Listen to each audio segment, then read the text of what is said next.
আজ আমরা বর্ণ পরিচয়ের স্রষ্টা পণ্ডিত ঈশ্বরচন্দ্রের পদবী বা উপাধি নিয়ে আলোচনা করব। দেখুন, এই পদবী বা উপাধি নিয়ে আমরা বেশ সমস্যায় পড়ে যাই, বিশেষ করে ঈশ্বরচন্দ্রের নামের পরে আমরা যেগুলি ব্যবহার করি।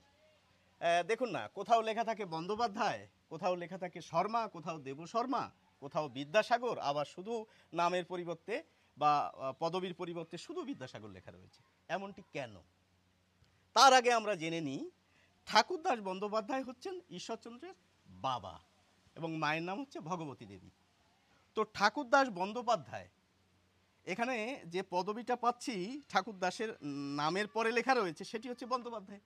সুতরাং পুত্রের নামের পরেও কিন্তু বন্দ্যোপাধ্যায় থাকার কথা, অর্থাৎ ঈশ্বরচন্দ্রকে লেখা উচিত এইভাবে ঈশ্বরচন্দ্র বন্দ্যোপাধ্যায়। এভাবেও আমরা অনেক জায়গায় পাই, লেখা রয়েছে বন্দ্যোপাধ্যায়। এটি তো সহজ বিষয়। এখন ভগবতী দেবী, এই দেবীটা আবার কোত্থেকে এলো? আসলে এই ব্রাহ্মণ ঘরের রমণীরা সেই সময়ে নিজের নামের পরে দেবী ব্যবহার করতেন, পদবী হিসেবে বন্দ্যোপাধ্যায় লিখতেন না। যদি ভগবতী দেবী এই বর্তমান সময়ে জন্মগ্রহণ করতেন তাহলে হয়তো তিনি ভগবতী বন্দ্যোপাধ্যায় লিখতেন, কিন্তু সেই সময় দেবী লেখার রীতি ছিল। এই বন্দ্যোপাধ্যায় কেন হলো আমাদের কাছে বিষয়টি পরিষ্কার। এবার এই শর্মা বা দেব শর্মা কোত্থেকে এলো? আপনারা এই যে বইটি, বর্ণপরিচয় নামের বইটি, প্রথম দুটি পৃষ্ঠা উল্টালেই দেখতে পাবেন যে ঈশ্বরচন্দ্রের একটি স্বাক্ষর রয়েছে। সেখানে কিন্তু লেখা রয়েছে শ্রী ঈশ্বরচন্দ্র শর্মা। এই যে শর্মা, এটি কেন এলো?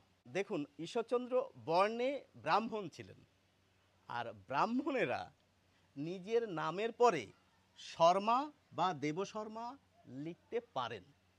অর্থাৎ শর্মা বা দেবশর্মা হচ্ছে ব্রাহ্মণদের একটি উপাধি। লেখা আছে, বেশিরভাগ অভিধানে উপাধিই লেখা রয়েছে, আমরা পদবী হিসেবেও দেখতে পারি। যে ঈশ্বরচন্দ্র নিজের নামের পরে শর্মা লিখতেন বেশিরভাগ ক্ষেত্রে, এবং বলতেও পছন্দ করতেন। কোথাও কোথাও দেবশর্মাও হয়তো লিখেছেন। এটি গেল শর্মা বা দেবশর্মা কেন বলা হচ্ছে। এবং বর্তমানেও বিভিন্ন পূজা পার্বণের সময় সংকল্প যখন করা হয় তখন ব্রাহ্মণ নামের পরে দেবশর্মা, দেবশর্মন শব্দটি এখনও ব্যবহার করা হয়। এবার আসবে বিদ্যাসাগর এই উপাধির কথায়। এটি কোত্থেকে এলো? ঈশ্বরচন্দ্র পড়াশুনো করেছিলেন সংস্কৃত কলেজে। সেখানে 12 বছর 5 মাস পড়াশুনো করার পর সর্ববিষয়ে পাণ্ডিত্য লাভ করেছিলেন তিনি, এবং 1841 খ্রিস্টাব্দে মাত্র 21 বছর বয়সে সংস্কৃত কলেজের শিক্ষক মণ্ডলী তাকে এই বিদ্যাসাগর উপাধিটি প্রদান করেছিলেন।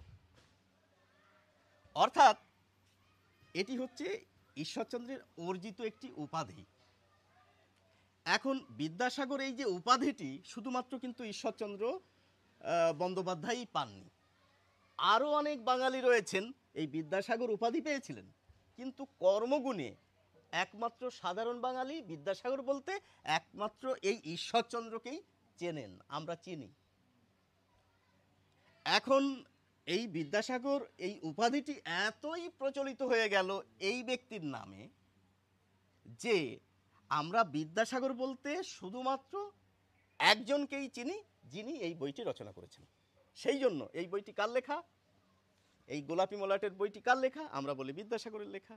আমরা অনেক সময় বলি ঈশ্বরচন্দ্র বিদ্যাসাগরের লেখা, আমরা অনেক সময় বলি ঈশ্বরচন্দ্র শর্মার লেখা। এই বন্দ্যোপাধ্যায় বাবার পদবী, এটিকে আমরা এড়িয়ে যাই। এই গেল ঈশ্বরচন্দ্র বিদ্যাসাগরের পদবী বা উপাধি বৃত্তান্ত। সকলকে অসংখ্য ধন্যবাদ।